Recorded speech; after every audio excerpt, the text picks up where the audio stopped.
গর্ভে বাচ্চা থাকা অবস্থায় যদি মা মারা যায় তাহলে করণীয় কি, সেখানে কি করবে? গত কিছুদিন আগে কুমিল্লা থেকে এক ভাই আমাকে প্রশ্ন করেছেন, হুজুর ইমার্জেন্সি মাসালা, আপনি উত্তর দেন, আমরা লাশ নিয়ে দাঁড়িয়ে আছি। আমি বললাম কি ভাই, কি হয়েছে?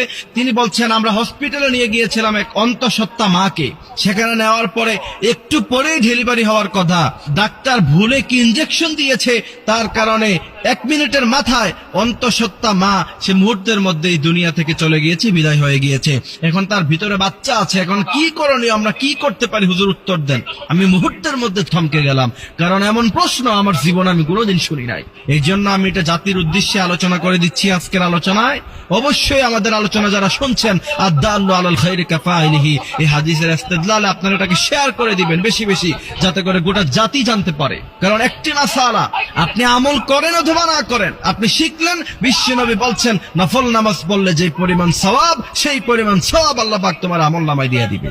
আমি অবাক হইছি যে এই প্রশ্ন তো কখনো পাই নাই। পরে আমি গবেষণা করে এটার উত্তর যেটা পেয়েছি, যদি সন্তান গর্ভে থাকা অবস্থায় কোনো মা মৃত্যুবরণ করে, যেহেতু এখন সায়েন্সের জামানা, যেহেতু এখন মেশিনারিজের জমানা, অবশ্যই চেক করে নিতে হবে সাথে সাথে যে বাচ্চা ভিতরে জীবিত আছে কিনা।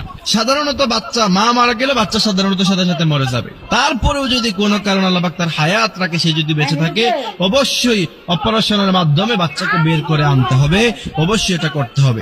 আর যদি না হয় তাহলে কি করবেন? আমাকে প্রশ্ন করা হচ্ছে, হুজুর বাচ্চা যদি ভিতরে মারা যায় তাহলে কি তাকে আলাদা বের করে আলাদা জানাজা দিব, নাকি একসাথে দিয়ে ফেলবো? এখানে হচ্ছে মূলত মাসালা। যদি আপনি চেক করার পরে দেখেন যে না বাচ্চাও দুনিয়া থেকে চলে গেছে, তাহলে অবশ্যই আপনি মায়ের পেটকে চিরাফারা করে, ইসলাম এটাকে সাপোর্ট করে না।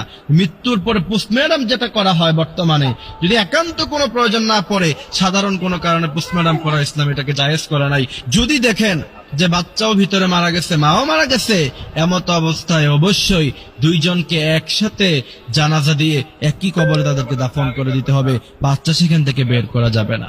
এই জন্য প্রিয় ভাইরা আমার, দুনিয়া নিয়ে এত আয়োজন, এত কিছু, অথচ একটু আগেই সেই বাবা জানতেন না, সেই স্বামী জানতেন না যে সে খুশিতে ছিল যে একটু পরে আমার সন্তান আসবে, আমি মানুষকে মিষ্টি খাওয়াবো, মিষ্টির টাকাটাও পকেটে এখনো পর্যন্ত আছে।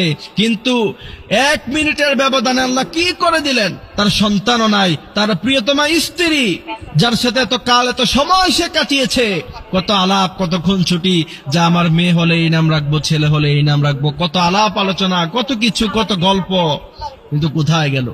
1 মিনিটের মাথায় তার বাচ্চাও নাই, তার প্রিয়তম স্ত্রীও নাই। এর জন্য প্রিয় ভাইয়েরা আমার, দুনিয়ার জীবনটা হচ্ছে ক্ষণস্থায়ী। এই ক্ষণস্থায়ী জীবন